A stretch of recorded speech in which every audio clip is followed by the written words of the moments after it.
në hyrjen tjetër pra të parlamentit. Qëndresa, cilat janë deklaratat deri tashme të deputetëve, eventualisht deputetëve të legislaturës së nëntë dhe apo shihet që dështimi edhe kësaj radhe është i sigurt në tentimin e 32?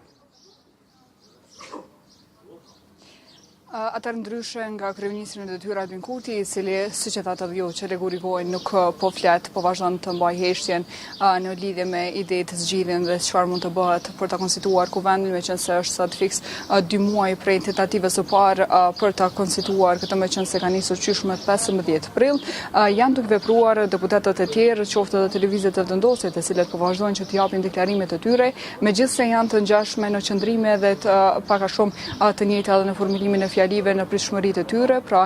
edhe sot, si edhe 31 herë të tjera para kësaj,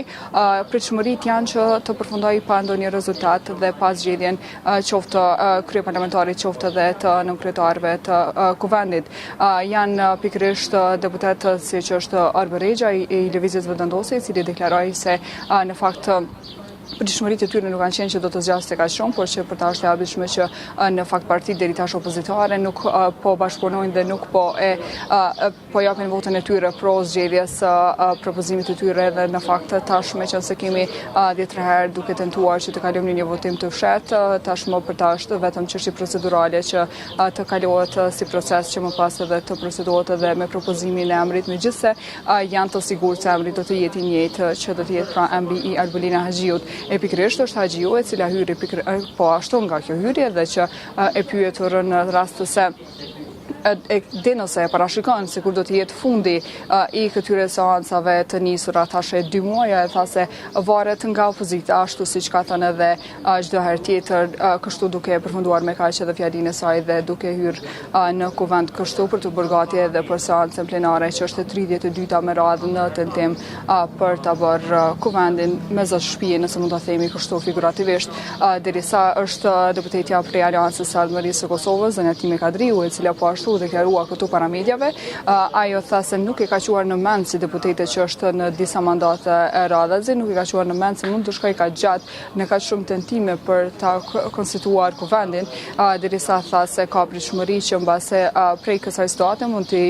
çojë një zgjidhje nga gjykata kushtetuese, prej ku vetë ka ndërguar lëndën për ta vlerësuar kushtetshmërinë e kalimit nga votimi i hapur në të fshehtë. Një opinion, një sinjal mund të vijë po ashtu nga kjo gjykatë që mund mbase të bëhet shkak edhe që të përfundojë kjo sagë e nisur tash më shumë kohë, por që sipas saj është koha edhe ndërhyrjes së presidentes, meqense zonja Kadria i konsideron se është e domosdoshme që tashmë edhe të caktohen kufizime se sa herë mund të mblidhen deputetët për ta konstituar kuvendin, sa herë mund të propozohet një person për kryeparlamentar dhe të gjitha këto kufizime të cilat kanë qenë tash pengesë, sipas saj duhet që të përkufizohen në mënyrë që të mos përsëriten si probleme të ngjashme. Edhe një muri deputetësh të tjerë kanë ardhur po ashtu në këtë pjesë që njihet më shumë si pjesa e hyrjes nga komuna e vjetër e Prishtinës. Një prej tyre ishte edhe Paris Guri, deputeti i Lidhjes Demokratike të Kosovës, i cili patët mundësinë ta dëgjoni deklarimin e tij. Parashikimet e tij si deputet i ri, meqense është edhe një prej motorive në moshë, por edhe për herë të parë po ashtu që ka fituar ulsen në parlament. Ai tha se nuk ishin parashikimet e tij që të shkonte kaq gjatë dhe se ai në fakt po vren një mosintresim nga ana e kryeministrit në detyrë Albin Kurtit për të bërë zgjidhjen dhe për të dalë nga kjo situatë. Derisa prapanisht tashmë vetë se mund të shihen edhe deputet të listës serbe të cilët kanë ardhur këtu për të mbajtur edhe një takim të radhës që i ratë jetë të dielen, meqense dihet edhe po ashtu probabiliteti që edhe akuzat që kanë këta dhe janë pikërisht këta deputet të listës serbe të cilët janë të përjashtuar nga të gjitha partitë për bashkëpunim, dhe dihet që edhe nga Lidhja Demokratike në prezantimin e 15 pikëshit është thënë që në fakt një prej problematikave që është shkaktuar themi në këtë situatën kur asnjë palë as tjetra nuk i ka votat është përjashtimi të gjithë deputetëve të listës serbe për bashkëpunim Djetë që kjo ka ndodhur pikrisht pas rastit Bajnska që partitë konsiderojnë edhe një nga shkaktarët e mos bashkëpunimit me këta deputet, çka ka bërë që tashmë të fokusohen dhe të llogarisin vetëm në pjesën tjetër të votave.